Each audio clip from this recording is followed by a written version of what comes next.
Alright, so what I'm going to be doing today is I'm going to make some of my ghost pepper hot sauce. To start with, I have 18 ghost peppers. I have, looks like about 6 that are chocolate. The rest of them are standard Jalokias. With that pepper mix, I'm going to add a tablespoon of salt, teaspoon of accent meat tenderizer, teaspoon of garlic powder, 1 teaspoon of dried cilantro, 1 cup of vinegar, and 1 teaspoon of onion powder. So these are my dry spices, my wet ingredients. I may add to that as I go. I'm also going to add in a tablespoon of molasses as well. So in addition to that, that's kind of the foundation. In addition to that, I'm going to add, I think at this point I'm going to start with 2 dried chili peppers. I've got a wide variety here. Honestly, I'm not quite sure what they are.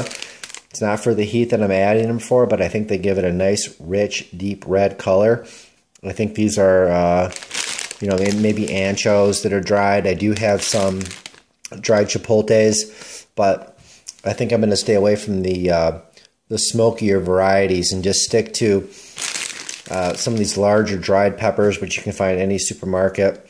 I'm going to rehydrate those, and I will add them to the mix. So I'll get back in a second with the steps involved, but this is basically our starting point. All right, so I've taken 3 of these fairly large dried ancho chilies, and I'm going to add them into some hot water, and I'm going to let them sit there for a few minutes and let them reconstitute, and we'll pick it up from there. So while these peppers are rehydrating, what I'm going to do is I'm going to get another pot of water here, bring it to a boil. It's still coming to a boil right now, but what I plan to do is I'm going to chop the stems off of the ghost peppers that I have here, and I'm just going to blanch them for about 30 seconds into the boiling water, just to get them basically sterilized, essentially. And then I'm going to quickly strain them and let them rest until I move on to the next step. Alright, so what I've done is I've taken the stems off of my peppers. And why I'm doing this, let me just get a quick shout out to Meijer's Grocery. I'm sitting here in mid-Michigan, and I've been, a couple weeks ago I was able to pick up some scorpion peppers, which seem to be like a hit and miss. They were here and then they're gone. So, but I'm happy to say that I was able to get some fresh ghost peppers, which I'm going to make this next batch of sauce from. So for right now, I've got my dried chilies rehydrating. They've been there a few minutes and they're looking good. My second pot of water is ready to boil. I'm going to dump in my peppers and just blanch them for about 30 seconds. Alright, so these guys have been here for about a minute. I'm going to take them off the heat and strain them.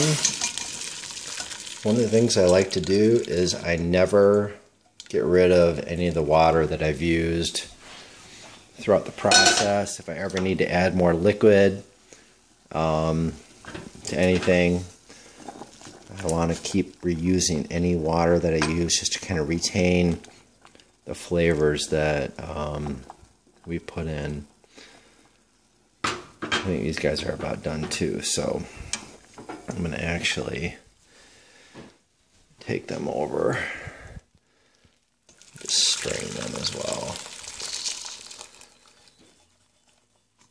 Yeah, looking good. So I'm going to cut out here for just a minute and get things ready for the next step. Alright, so what I've basically done is I've dumped my 18 ghost peppers, 3 ancho chilies.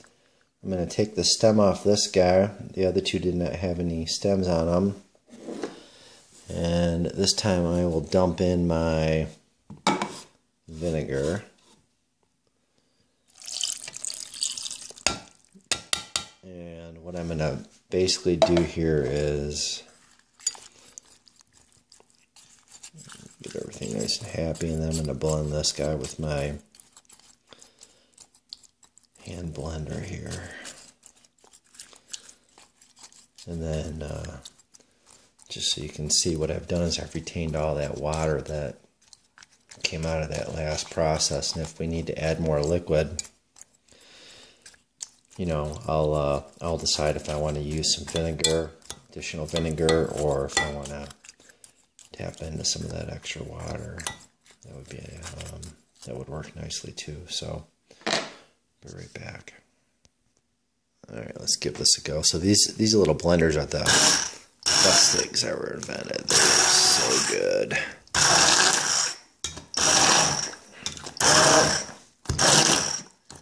And what I'm going to ultimately do is I'm just trying to give these guys a nice chop. Kind of get the consistency where I want it. And then I am going to strain this, which I'll show you. But for now, I just want to get everything mixed really well and kind of chopped up.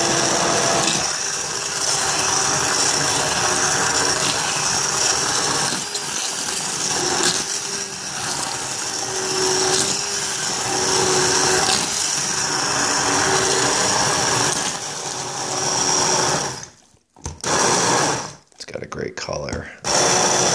It's looking really good.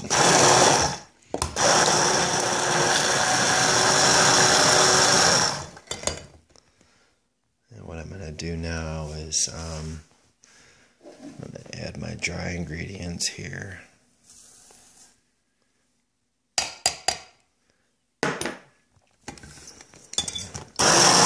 Give them a mix.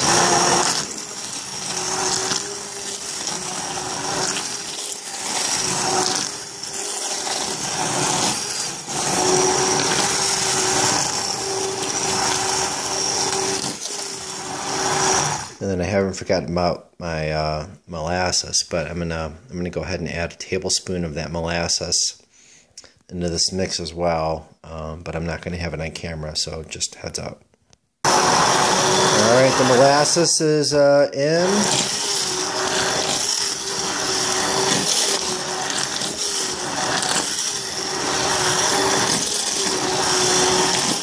Everything's looking good. I think what I'm going to do now is give everything a quick strain and then put it back on the stove till the next step.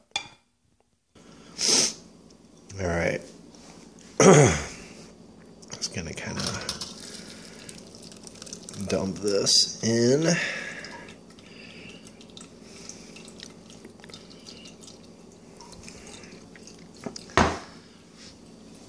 Just going to kind of work this through.